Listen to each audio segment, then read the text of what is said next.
解放军呢在海拔5300米的高原地带演练步坦协同。这一期我们来说这个话题。近期呢，央视总台的军事新闻播发了一条西线边防部队的演习的视频。解放军的步兵在装甲兵器的支援下，在5300米的海拔高度实施训练演习，全要素的检验合成化的作战能力。视频中出现的装甲兵器呢，是我们熟悉和信任的154式轻型坦克，但是在这个坦克的炮塔上呢，就扩大了很多，显然是进行了改造。像俄乌战场上的坦克那样，在炮塔外面呢焊接了一层铁丝网，这是准备用来抵挡小型自杀式无人机的。这一套丝网装甲的造型和工艺啊，比俄乌双方呢都要精细得多。一方面呢，遮住了坦克炮塔与发动机舱盖上方的脆弱的位置；一方面呢，又不影响炮塔的正常的操作和主炮的俯仰。高射机枪的操作呢，可能会受到一些影响，但是实战表明呢，高机的作用好像不像过去那么大了。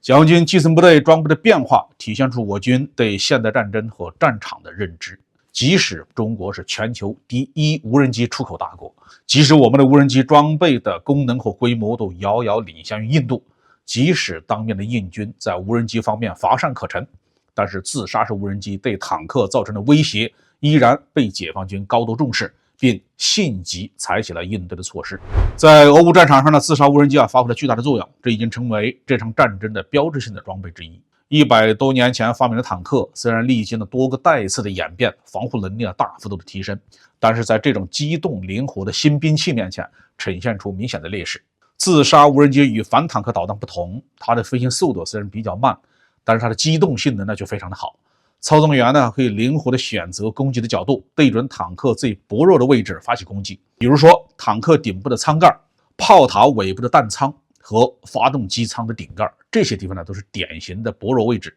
在实战中呢，坦克的这些位置很难被准确打中，但是自杀式无人机不同，它可以绕到坦克的后面，用小威力的弹药攻击坦克的这些罩门。于是呢，俄乌双方都被迫给坦克加上铁栅栏。虽然能抵挡无人机的攻击，但也严重的影响了坦克正常性能的发挥。坦克的顶上焊个铁笼子，这也是现在战场上出现的新奇现象。坦克就没有办法对付无人机了吗？短期内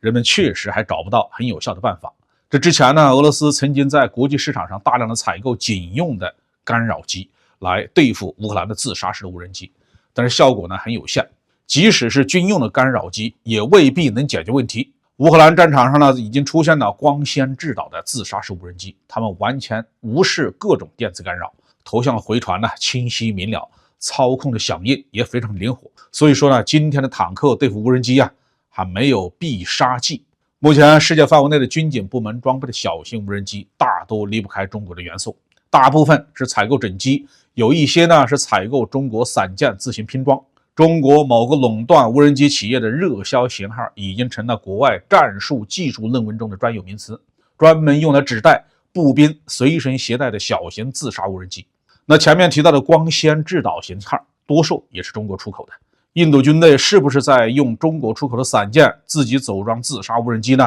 我们恐怕也无法完全管制。这并不是说呢，我们中国的出口型企业在资敌，实际上呢，这是工业大国的常见的烦恼。工业大国出口的一些物资看起来完全是民用的，甚至是娱乐用途的，但是到了外国人手中呢，可能就成了低端武器的零部件。而完全禁止出口呢，那又会扼杀我们自己的制造业，把市场让给了外国人。在持续壮大无人机产业的同时要设法摸索现役装备的反无人机的战术技术，这是一条比较合理可行的办法。毕竟呢，外国人能够自由购买的中国的无人机和部件基本上都是低端的，他们能搞出什么样的花样来，是不会脱离我们的预测。解放军发挥学习型组织的优势，根据印度方面能够拿到的无人机的水平，采取顶层研发和基层创新相结合的模式，就能够对付自杀无人机的威胁。好，这句话题我们就说到这里。